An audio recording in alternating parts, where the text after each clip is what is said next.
Hey there folks, welcome to Spectrum Pulse. We talk about music, movies, art and culture, and this is Billboard Breakdown.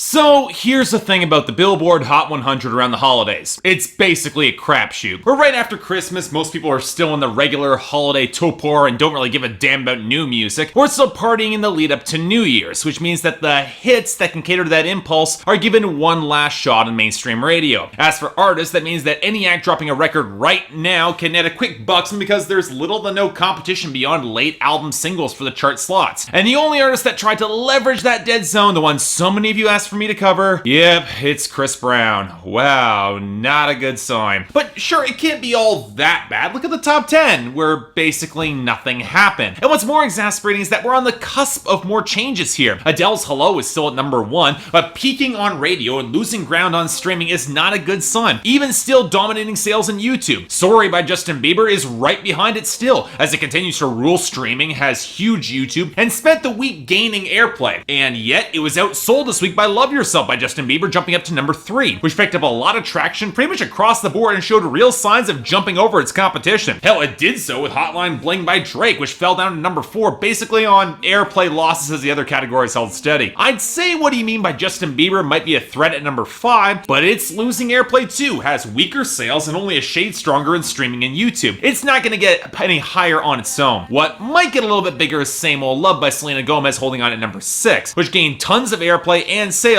but it lost a lot of streaming and it's never really had YouTube, which might be indicative of just saturating the market there. More on this in a little bit, but rising up to number 7, we had Here by Alessia Cara, basically because it hasn't lost ground, with good sales and airplay basically keeping it afloat. Compare that to Stitches by Shawn Mendes, who spent the week stumbling on airplay and streaming with only okay sales. Not a good sign. It was even worse for The Hills by The Weeknd, sliding down to number 9 as I predicted, with the only category not falling was YouTube, and even that feels shaky. And finally, we've got Like I'm Gonna Lose You by Meghan Trainor and John Legend, holding up the number 10 slot basically on airplay and sales, only a bit of streaming to hold on to that edge. Again, don't expect this to go away anytime soon. It's pretty solid for where it is. What did go away were our losers and dropouts. In the latter category, they were numerous. Most are fairly obvious, as 2015 rotates out and takes Drag Me Down by One Direction, Good For You by Selena Gomez and A$AP Rocky, Cheerleader by Omi, and Back to Back with Drake with it. It was a particularly rough week for country too, as Smoke Break by Carrie Underwood, Strip It Down by Luke Bryan, and Nothing Like You by Dan Shay all rotated out. And our losers in country weren't exactly promising either. When Dibs by Kelsey Ballerini falters early to 97, with Gunna by Blake Shelton stumbling to 74, and Burn It House by Cam sputtering out of momentum at 50, not a good sign for country. Elsewhere, the losses are pretty much what you would expect. Where Ya At by Future and Drake finally starts fading down to 45, Where Are You Now by Skrillex, Diplo, and Justin Bieber slips down to 49, and Adventure of a Lifetime by Coldplay continues to underwhelm down to 55. I wouldn't expect most of these to last much longer in the charts, just saying. Where things start to get weird though are in returning entries and our gains. Most because Christmas can only explain so much. Sure, the Christmas Song by Nat King Cole to 38 and Jingle Bell Rock by Bobby Helms of 47 coming back to the charts, that's to be expected. They'll be gone in a week or two, no issue there. And even Liquor by Chris Brown returned to 77. He dropped an album, this is supposed to be the lead-off single, even if it's garbage, I'll give him this. Hell, even I'll give it to Ginza by J Balvin, who I feel has gotten the short end of the stick by the Hot 100 for far too long, as it makes a comeback to 89. Or RGF Island by Fetty Wap is one of the better songs from his debut, jumping up to 86. Where things kind of go nuts are in the gains, mostly because there were a lot of them and most don't really make a lot of sense when you think about it. I mean, some do. I Know What You Did Last Summer by Shawn Mendes and Camila Cabello going up to 33, My House by Flo Rida continuing to rise to 37, Back to Sleep by Chris Brown building off his debut to 53, and Irresistible by Fall Out Boy with Demi Lovato rising up to 75. These all make a lot of sense. I'll even get to Stand By You by Rachel Platten rising up to 66, mostly because it made no sense that it lost ground last week. And look, I don't get why Best Friend by Young Thug is becoming a hit, mostly because it's kind of atrocious, but at least it's got momentum behind it, rising up to 63. I'll give it that. But where things get a little bit iffy are tracks like Hands to Myself by Selena Gomez. I mean, I get why it's rising, even though I don't like it, but I didn't expect it to go up to 39 this quickly. Sure, the video helps, but I've got the suspicion that people aren't exactly looking for multiple Selena Gomez songs to be huge all at once, which is why the losses in streaming for Same Old Love are kinda interesting when you think about it. What's less interesting and more infuriating are the next 3 gains. Hit the Quan by I Love Memphis, rebounding to 34, Bet You Can't Do It Like Me by D-Lo, surging up to 48, and worst of all, Dessert by Darwin, featuring Silento, going to 75. If I were to hazard a guess why these 3 atrocities regain energy, I'd say it's the holiday season. People like dumb party music near the holidays. I can only hope that the momentum will sputter out in maybe a week or two as things cool off. And finally,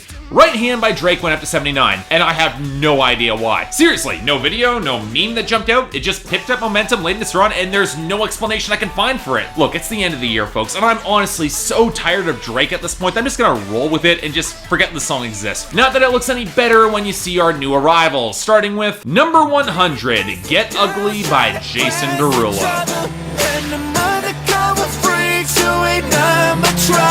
Baby, I'ma take some only 'cause I love you. People all around the world, sexy motherfuckers. Get ugly. Yeah. Now, I've gone on record saying that many of Jason Derulo's creative decisions make zero sense, so why he'd release this as his next single and not Try Me with Jennifer Lopez or Painkiller to write off Megan Trailor's baffling popularity is a complete mystery to me, especially when those songs are actually pretty damn good. That said, Get Ugly is actually a pretty solid song, and by far not the worst thing he could have picked from Everything Was For. For one, that bass line is actually pretty damn awesome, and the synth interweaving with that whip crack gives the track some real punch to it, even if it can feel a little bit overmixed at points. And then we got the diddly backing vocals that sound like we're listening to an R&B song featuring Ned Flanders, but you know what, to be fair, Jason Derulo actually sounds pretty good here despite all the flagrant autotune. But let's get real. The conceit of the lyrics is that he wants this girl to be uglier so he can feel more confident banging her. What more is there to say than that? Ladies, why do you like this guy again? Number 99, Stick Talk by Future. Gotta keep that heat on the seed ever since. You know we talk that stick talk, that stick talk. I'm about to fuck this cash up on a new toy. About to fuck this cash up on a new toy. You can't understand us, cause you're too soft.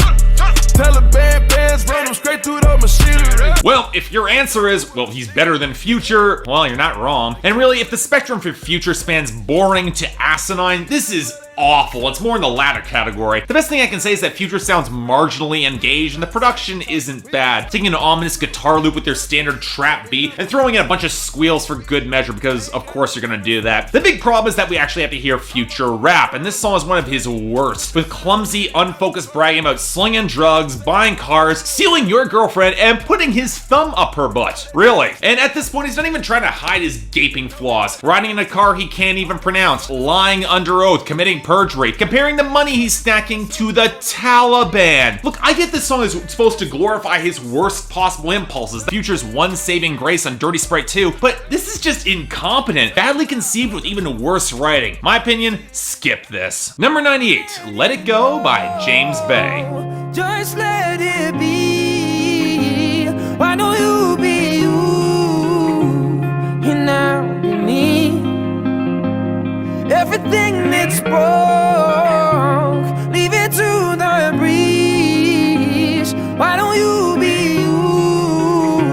Now, I covered James Bay's Chaos and the Calm very late this year, not expecting that he'd have any crossover to US radio. Well, turns out one of his singles has made it over, and just like Shawn Mendes ahead of him, we got the sour mid-tempo track instead of the upbeat, genuinely exciting song instead. So yeah, Let It Go is no hold back the river, but the bigger problem is that it's only kind of decent on its own. Yeah, the liquid guitar melody's kind of fine, and James Bay's delivery can mostly walk the line between frustrated and heartbroken, but the lyrics really bug me on this song. I get the desire for a mutual breakup. It's not working for either of them, it's turning them both into worse people, I get that. But if it's this bad, why don't you just end it instead of asking her to let it go and let you be you so I'll be me? It's just a limp sentiment that feels kind of disingenuous and not particularly well written. And what none of that sentiment ratchets the instrumentation, which just feels a shade too bright to really work with it. In other words, it's not bad, but honestly, I'd probably skip it most days. Number 94, Really Really by Kevin Gates.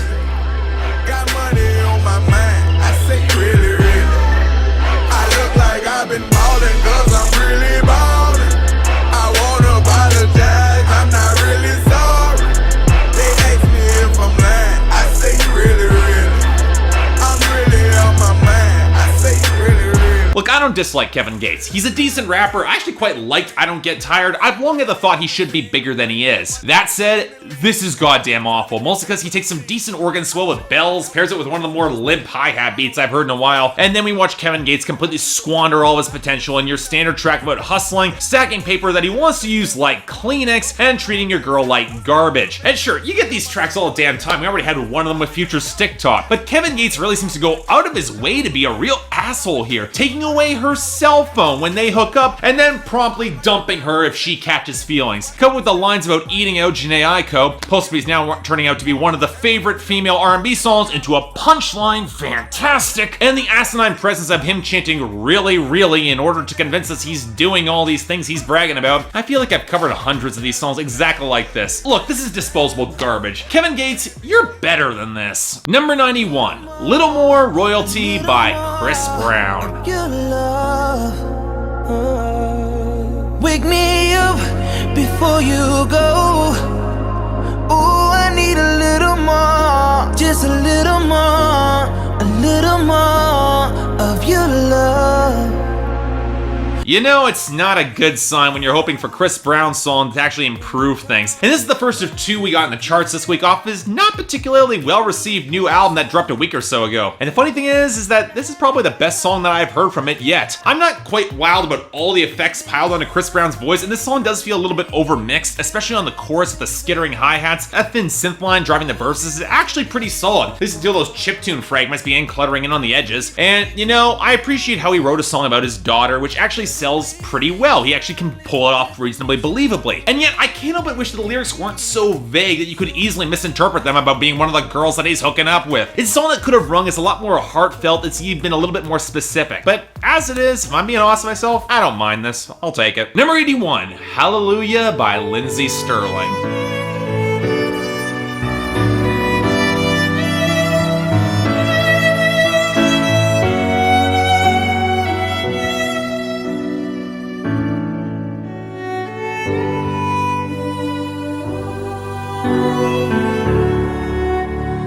I'm sure it frustrates a lot of Lindsey Stirling's fans that she isn't as big in pop culture as she is on YouTube, but it's not all that surprising when you think about it. The more I've become a YouTuber, the more I've realized that YouTube's very much a self-contained ecosystem that the rest of the world is really only just tapping into when they're not actively disparaging it. Thank you so very much, mainstream media. As such, I'm always inclined to give Lindsey a lot of props when her YouTube can notch her real charting presence in the mainstream. Well, it appears she's just as aware of that contradiction, because the video for the song is kinda heartbreaking. She goes in disguise to a subway station and plays as a busker, and nobody recognizes her or gives her any time of day. Which is really goddamn sad, because not only is she awesome, and this strings cover of Hallelujah by Leonard Cohen is beautifully arranged, but also lends her a more religious undercurrent of the song. I mean, how many people really gave a damn when Jesus was born? He gives us some real pull to it that really was quite emotionally affecting. In a week as painfully rough as this one was, this is the soothing moment of beauty that we really needed. And Lindsey, you deserve to be so much better than you are, because this is awesome. And finally, number 80, Zero by Chris Brown. Somebody better, like I never met you. Ask how many nights I've been thinking of you.